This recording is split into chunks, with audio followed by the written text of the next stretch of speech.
நடிகர் விஜய், நீங்கள் தான் வந்து அரசாங்கத்தை ஏமாற்றுவீங்க, டுபாகூரில் பார்ப்பீங்க எங்களுக்கு தெரியும். ஆனால் இன்றைக்கி உங்கள் கூட பின்னால் வந்திருக்கிற அந்த கூட்டம், அணில் குஞ்சு கூட்டம் வந்து அவங்களும் அதில் தான் பார்க்குறாங்க. அது என்ன அப்புறம் சொல்கிறேன், என்ன ஏமாற்றாங்க அரசாங்கத்தை. அதாவது இப்போ நீங்கள் இன்றைக்கி ஆர்ப்பாட்டம் நடத்துருக்கீங்க, திருவாரூர் அஜித் வந்து லாக்கம் வரணும், நீதி வேணும், 24 பேர் வந்து பாதிக்கப்பட்டிருக்காங்க, லாக்கம் வரணும், அத்தனை பேருக்கு வந்து உதவி பண்ணணும். கேட்ட விஷயம் நல்லது தான். இல்லை எப்போ பண்ண வேண்டியது இதெல்லாம்? நடந்த நேரத்தில் சொல்ல கேட்கணும். நீங்கள் யாரோ எழுதி தராங்க, ஒரு ஸ்கிரிப்ட் எழுதி கொடுத்தா படிக்கிறீங்க நீங்கள். அப்புறம் வந்து சட்டம் வந்து சீர்குலைஞ்சு போயிடுச்சு, சரி பண்ணணும், இல்லை நாங்கள் வந்து என்ன நாங்கள் சரி பண்ணிவிடுவோம், ஊரில் எப்படி பண்ணுவீங்கன்னு எல்லாம் நல்லா தான் இருக்குது.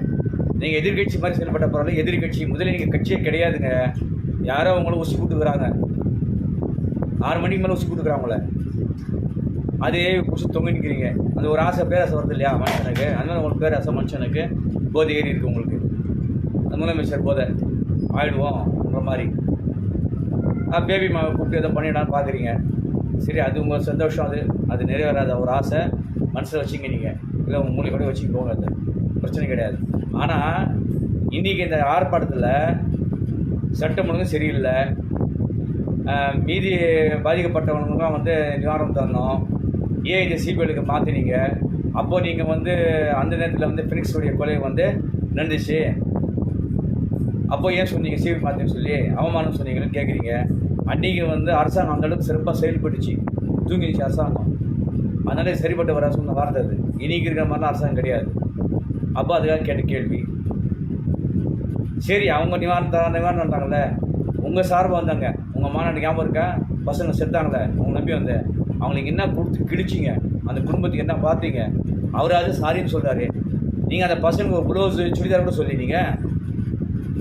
அது சொல்ல வக்கு இல்லை உங்களுக்கு, ஒரு தகுதி இல்லை, தராதரம் இல்லை, ஏதோ எழுதி கொடுத்தா வந்துட்டு பேச வேண்டியது. நீங்கள் ஆர்எஸ்எஸ் பூனை கூட்டி எங்களுக்கு தெரியும். சும்மா வந்து நாங்கள் பிஜேபியோடைய வந்து கூட்டணி கிடையாது ஏன் சொல்கிறீங்க? அப்படியே சொல்ல கொடுத்துருக்காங்க உங்களுக்கு.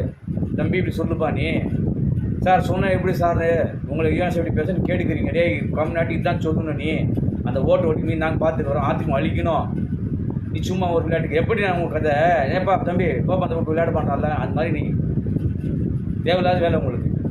இந்த விஷயங்கள் வந்து நீங்கள் அறிக்கை கொடுத்துருக்கலாம். நீங்கள் பணியூர் பங்களா உட்காந்து பணியூர் பண்ணையார் தான் நீங்கள் கொடுத்துருக்கலாம். இது எதுக்கு நீங்கள் எல்லாம் காரி துப்புறாங்கன்னா, கழுத்துக்கு வரல, கழுத்துக்கு காரி துப்புறாங்க, அதுக்கு நீங்கள் அந்த ஷோ காமிச்சது. இந்த ஷோலாம் எடுப்படாது. இதில் என்னது ஏமாத்தாங்கனாக்கா, நீங்கள் வந்து கார் வாங்கினீங்க, அந்த கார் வாங்கி